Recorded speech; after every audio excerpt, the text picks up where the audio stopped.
اور یقین کریں صبر کا جو پھل ہے نا، وہ کہتے ہیں نا صبر کا پھل میٹھا، اوہو بالکل ٹھیک کہا، بلکہ بہت میٹھا ہے۔ سنو، اللہ عز و جل فرماتا ہے کہ جب میں کسی بندے کو بیماری میں مبتلا کروں، ہو سکتا ہے یہاں بھی میرا کوئی بھائی بیمار بیٹھا ہو، دیکھو بیماری آئے نا، شکوہ مت کرنا، صبر کرنا۔ فضیلت سنو، حدیث قدسی ہے، اللہ فرماتا ہے جب میں اپنے کسی بندے کو بیماری میں مبتلا کروں اور وہ اس پر صبر کرے، کسی سے شکایت نہ کرے، تو میں اس کے گوشت کو اچھے گوشت سے اور اس کے خون کو اچھے خون سے بدل دیتا ہوں۔ پھر اگر اسے شفا دیتا ہوں تو ایسی شفا دیتا ہوں کہ اس کے نامہ اعمال میں کوئی گناہ نہیں رہتا، اور اگر میں اسے دنیا سے اٹھا لوں تو اسے اپنی رحمت کاملہ کے سائے میں لے جاتا ہوں۔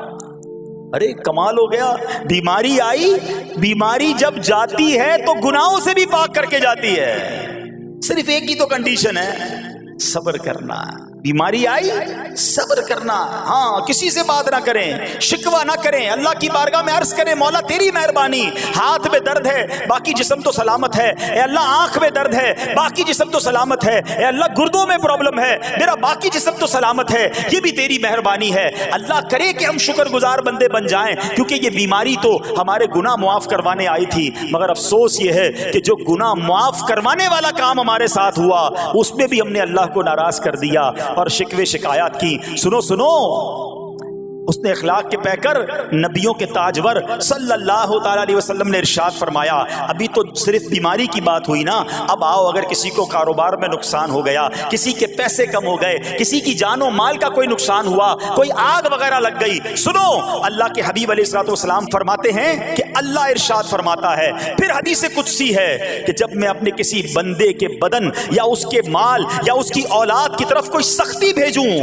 پھر وہ صبر جمیل کے ساتھ اس کا استقبال کرے، تو قیامت کے دن مجھے اس سے حیا آئے گی کہ میں اس کے لیے میزان قائم کروں یا اس کا نامہ اعمال کھولوں۔ ہائے ہائے ہائے، سمجھتے ہو اس کا مطلب؟ اللہ فرما رہا ہے مجھے حیا آئے گی کہ اپنے بندے سے اب کیا حساب لوں۔ جب آزمائش بھیجی تھی تو اس نے صبر کیا تھا، اس نے شکوہ نہیں کیا تھا۔ خدا کی قسم میں آپ سے پوچھتا ہوں، میرا کوئی نقصان ہو جائے اور قیامت کے دن میرا نامہ اعمال نہ کھولا جائے، مجھے اللہ کی بارگاہ میں حساب نہ دینا پڑے، مجھے بتاؤ یہ دنیا کے حساب نقصان کی کیا حیثیت ہے اگر ادھر بخشا جائے؟ سنو تو صحیح، رب فرما رہا ہے کہ مجھے حیا آتی ہے کہ اس کے لیے میزان قائم کروں یا اس کا نامہ اعمال کھولوں۔ ارے یہ ساری دنیا کی دولت، یہ ساری دنیا کی آسائشیں ایک طرف، اگر قیامت کے دن حساب کتاب میں آسانی مل جائے، اللہ بلا حساب جنت میں داخل کر دے، اس سے بڑھ کر کوئی نعمت نہیں۔ مگر آج افسوس یہ ہوتا ہے کہ اگر کسی پر امتحان آتا ہے، وہ اس امتحان میں فیل ہو جاتا ہے۔ اس حدیث میں ایک لفظ استعمال ہوا صبر جمیل کے ساتھ۔ اب یہ بھی بڑا مسئلہ ہے کہ لوگوں کو یہی نہیں پتا کہ صبر جمیل ہے کیا۔ لوگ کہتے تو بہت ہیں اللہ پاک آپ کو صبر جمیل عطا فرمائے، اب اس سے پوچھو بھائی صبر جمیل کی تعریف کیا ہے،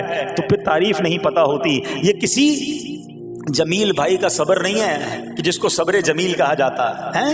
صبر جمیل کی تعریف سمجھو، علماء کہتے ہیں کسی مصیبت زدہ اور غیر مصیبت زدہ کو برابر میں دیکھو، مگر دونوں میں کوئی فرق نظر نہ آئے، یعنی چہرہ بھی نہ بتائے کہ وہ کسی مشکل میں ہے، اس کی عادتیں بھی نہ بتائیں کہ وہ کسی پرابلم میں ہے، یعنی اس کو دیکھ کر پتہ ہی نہ چلے کہ وہ بڑی مشکل میں ہے۔ فرمایا یہ ہے صبر جمیل۔ مگر آج ہمارا حال یہ ہے، ہمارا چہرہ بتا دیتا ہے بھائی خیر تو ہے، بڑی ٹینشن میں ہو، ہاں یار کیا کروں بس موبائل ٹوٹ گیا، ارے بھائی بڑی چہرے پہ بڑی ہوائیاں اڑ رہی ہیں، بس کیا کروں جناب آج 5000 روپے کھو گئے۔ 5000 روپے کھو جائیں، چھوٹا سا نقصان ہو جائے، ہمارا چہرہ بتا دیتا ہے کہ ہمارے ساتھ کوئی معاملہ ہوا ہے۔ صبر جمیل یہ ہے کہ دیکھ کر کوئی پہچان ہی نہ سکے کہ یہ بندہ کتنی مشکل میں ہے، چاہے اندر کتنی تکلیف میں ہو، دنیا والوں کو نہ بتائے کیونکہ وہ رب کا بندہ ہے، وہ اللہ کی بارگاہ میں فریاد کرے۔ یہ صبر جمیل ہے اور اللہ اسے ہم سب کو نصیب فرمائے۔ ہاں یہ بڑی کمال کی بات ہے۔ ہم کیا کرتے ہیں، سارے جہان کو بتاتے ہیں، اچھا پھر آخر میں لوگ کہتے بھی ہیں جب پورے محلے کو بتا دیا نا، پھر اس کے بعد کہتے ہیں بس کیا کریں بھائی صبر ہی کر رہے ہیں۔ اب آپ صبر نہیں کر رہے حضرت، ہاں آپ کا صبر چلا گیا، آپ نے ساری دنیا کو تو بتا دیا۔ صبر یہ ہے کہ صبر پہلے صدمے پر ہوتا ہے، جیسے ہی آپ کو کوئی صدمہ لگا نا، اب آپ جانے رب جانے، نہ بتائیں کسی کو، ٹھیک ہے وہ الگ بات ہے، آپ کسی کو دعا کے لیے کہہ دیں، لیکن بڑا نقصان ہو گیا، بڑی مشکل ہو گئی، بڑی پریشانی ہو گئی، اس سے حل تو کوئی نہیں ہونا۔ اچھا ہمارا ماجرا ایک اور بھی بڑا عجیب ہے،